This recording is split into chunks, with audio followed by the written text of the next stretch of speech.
Stop whining like a pussy, Jake. Let's go.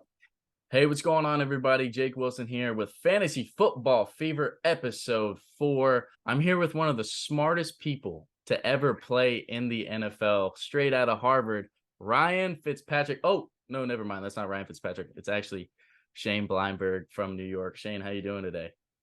I'm doing great, Jake. Yeah, it's a pleasure being on a podcast with Gardner Minshew, quarterback for the Colts. Two quarterbacks doing this podcast is pretty impressive. I love it, man. I love it. And you know what else is going to be impressive? This list of players we have for Fantasy Football Fever. So today I decided to do something a little different. I was thinking, you know what? We do waiver pickups, we do sleepers, we do all this stuff. But, we're headed into week 4 of the NFL season. And what better way to head into week 4 than talk about overvalued, just right, and undervalued fantasy players. Now, of course, when we're talking about these players, we are talking about PPR. We don't play standard. Honestly, if you play standard, what are you doing? Do you play standard, Shane? Jake, I'm in so many leagues that one of them is bound to be a standard league. Yes, in fact, the league that I have been in the longest, it's a league I've been in for 25 years now, is a standard league. Yeah, I've tried to get the league to change, but they want to keep rules as is. I don't know if I can ever get with it, man. PPR is just so much more exciting. So, without further ado, I have 3 players. Shane has 3 players. Let's just dive straight into this. So, let's go with our overvalued players. So, these players are players who they're getting a lot of talk. They could have had some good performances, but these are players that you shouldn't bang on to help you win the championship. These people could potentially have injury problems, or these people could potentially have another starter coming in. These are our overvalued fantasy players. So, Shane, who is your overvalued fantasy player? This one was actually pretty easy.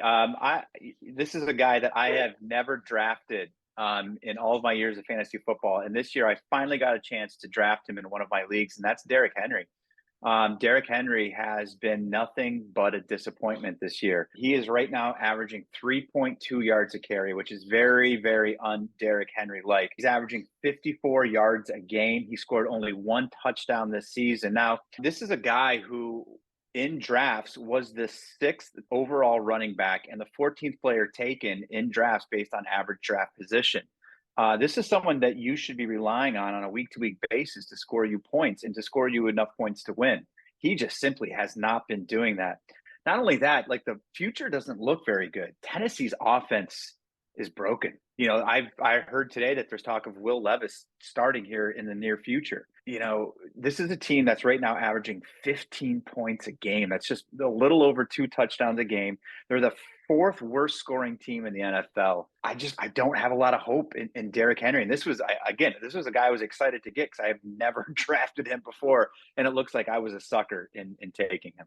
I got to agree with you with Derrick Henry, man. I'm not a fan of the Titans at all this year. And I think a lot of the blame can go towards the quarterback play and Ryan Tannehill. I mean, when you don't have a threat at quarterback, they're going to load the box. They're going to tackle Derrick Henry. I mean, it kind of reminds me of how teams would play the Indianapolis Colts last year with Jonathan Taylor. When Matt Ryan can't throw the ball downfield, even if you have the weapons, they're just going to load the box and they're potentially going to injure this running back because he's getting all those carries and because he's getting hit so many times. But, I love Derrick Henry, so it hurts for me to say that. But I totally understand. I get where you're coming from with the overvaluedness. Yeah, I'll tell you what. You make a great point about him potentially being injured from being, seeing stacked boxes. This is a guy who's been logging just a tremendous number of carries every single year. His body is bound to break down. Even despite the fact that he's just an abnormally large human being, his body is going to wear down. And maybe this is the year he falls off that cliff. All right, so we just talked about a running back there with Derrick Henry in Tennessee. Let's move to a running back who's on one of the best teams in the NFL right now. Talking about Raheem Mostert out of Purdue. Go Boilers. This guy is tearing it up in Miami. You look at his stat line here. 13 points week 1. 25.7 points week 2. And then 45.2 points last week. And now, what's going on with this Miami team? This is why I'm talking about him being overhyped. Okay. Yes, he had a 45-point game, and he's tearing it up. He's in the top 5 in running backs right now. But someone also broke out on Sunday who could be getting more carries next week. Talking about Devin A-Chain, or he just changed his pronunciation to Devon Achane. I think Devon Achane or Devin A-Chain, whatever you want to go with, this guy is probably going to be the number one back next week. I'm sorry. When you have somebody so explosive, so fast, and you don't have to worry about the injury problems, okay? Raheem Mostert is allergic to playing 16 games in the season, or 17 now. But this guy just can't catch a break. It seems like every single year he's going to get injured. Maybe this is the year he doesn't.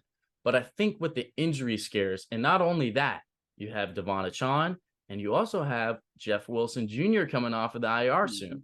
And he was the number one back last year. So when you take into account this loaded backfield in Miami, I don't know how they're going to share the wealth. And that's what really scares me as a fantasy owner is if I have Raheem Mostert, what if Jeff Wilson gets hot? What if Devon Achane gets hot? And that's what scares me. So I think that he's overhyped. Yeah, Jake, I think you said it great when you said share the wealth, because I think that this is where this backfield could be headed.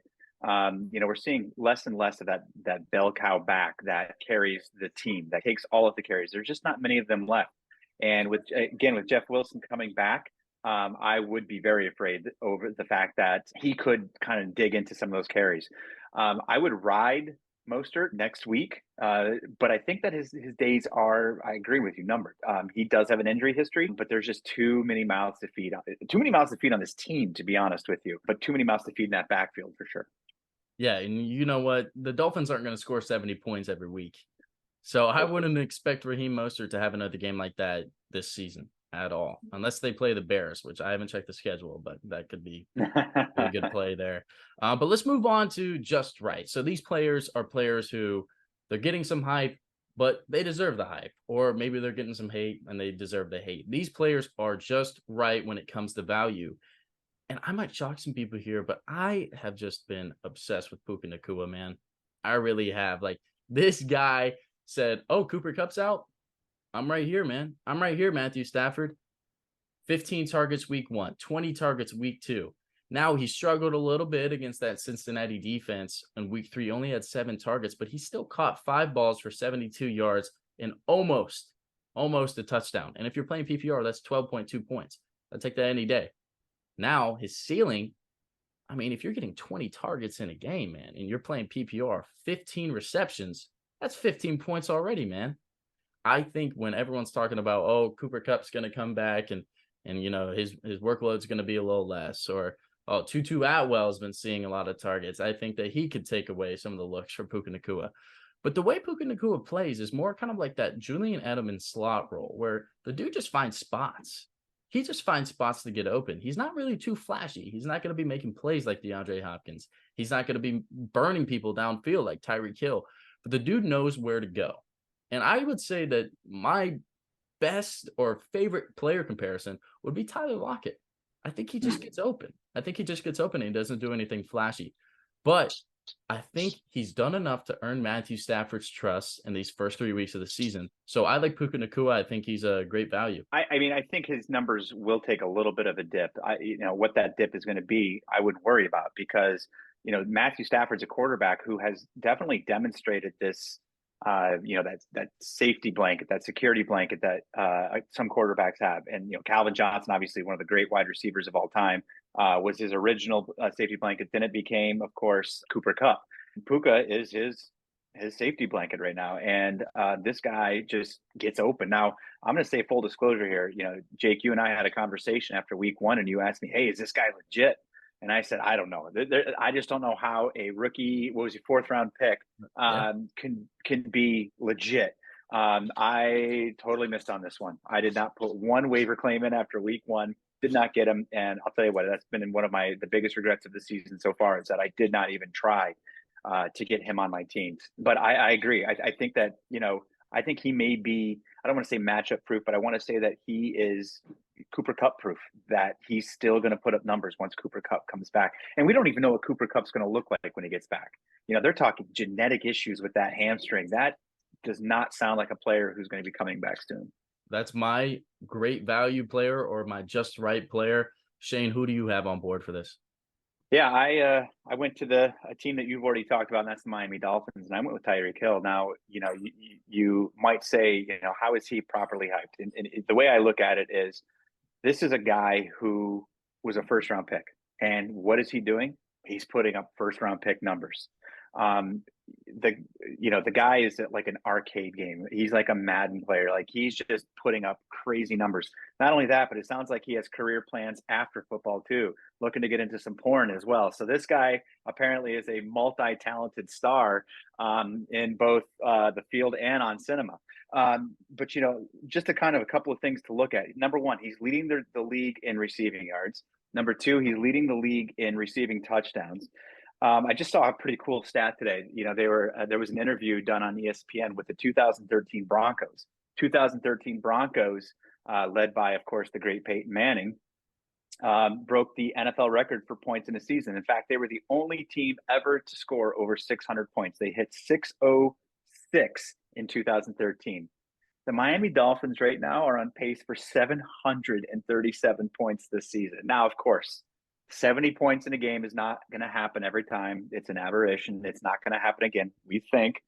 But this offense looks special. I could easily see them breaking the record. And how many of those points are going to go to Tyreek Hill? Tua looks great. Tua looks to Tyreek every time he's on the field.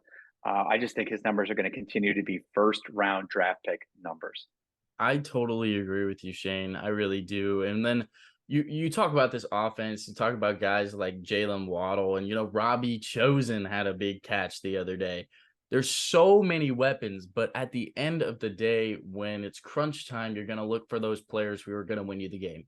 That's Tyreek Hill. And again, you said Tua Tagovailoa is playing great this year. I used to joke around and say his name was Tua Turn the Ball Over. That dude has not been turning the ball over at all this year. I love what Tua and Mike McDaniel are doing in Miami, but this guy's legit. And if you drafted him in the first round, you are not disappointed. And actually, your son drafted him in the first round, and he's kicking people's butts in the fantasy league. What a pick.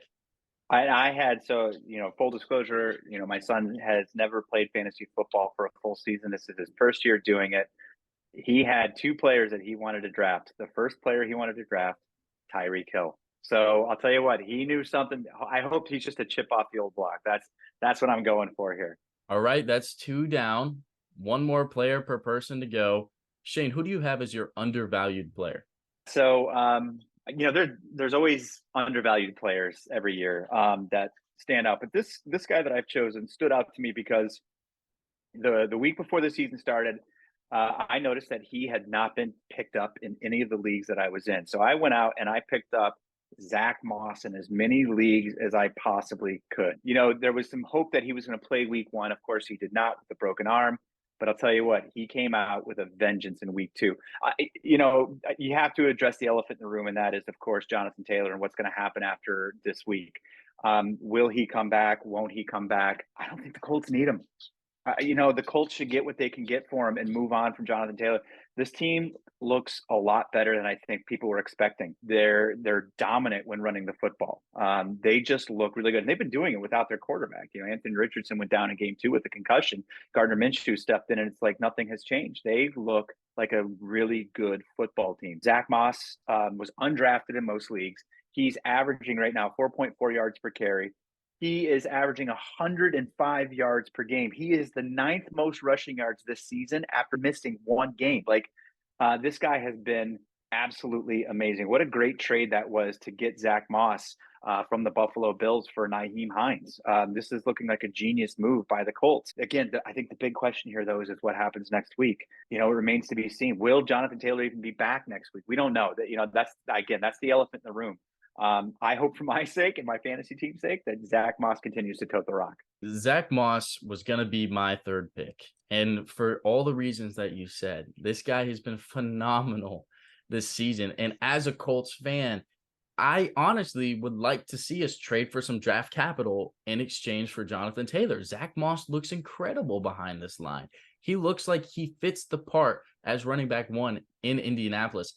And a lot of people, they were like, oh, man, Colts traded for Zach Moss. Like, this guy did not look good in Buffalo. Tell me a running back who does look good in Buffalo. Mm-hmm. James Cook has been playing solid. but he's not Yeah. wowing you like Zach Moss is right now. If I'm the Colts, I'm trading away Jonathan Taylor for a second pick, maybe a second round, first round pick. And I'm sticking with Zach Moss because he Yeah. looks really, really good.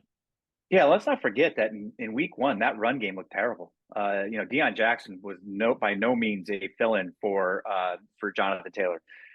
Week two comes around and Zach Moss just has looked great in those 2 weeks. So yeah, I don't think that this is an offensive line thing. I think this is they do have a good offensive line. Don't get me wrong, but I think this is the Zach Moss thing. 100%. And I think teaming them up with a running threat like my boy Anthony Richardson is really going to help him in the long run. But Minshew's been playing well. But I think especially with AR coming back next week, Zach Moss is going to play a big role in this offense. So let's stay in Indianapolis. A lot of people, they aren't really paying attention to this guy. He's going under the radar a little bit. I'm talking about the UNC Chapel Hill alumnus, Josh Downs. He was drafted in the 3rd round to the Indianapolis Colts. And I'm telling you guys, he is going to take the number 2 job away from Alec Pierce, because Alec Pierce has been taking lessons from Kadarius Toney. Does not know how to catch the ball. I mean, honestly, does not know how to catch the ball. Now, a lot of people are, talking to me. They're like, yo, Downs looks good, man. Downs looks good. Give him a couple years. Guys, I think give him a couple weeks. You look at his targets, 7 targets in week 1, only 6 points. 5 targets in week 2, 7 points. And then last week, he got 12 targets for 57 yards and finished with 13.7 points.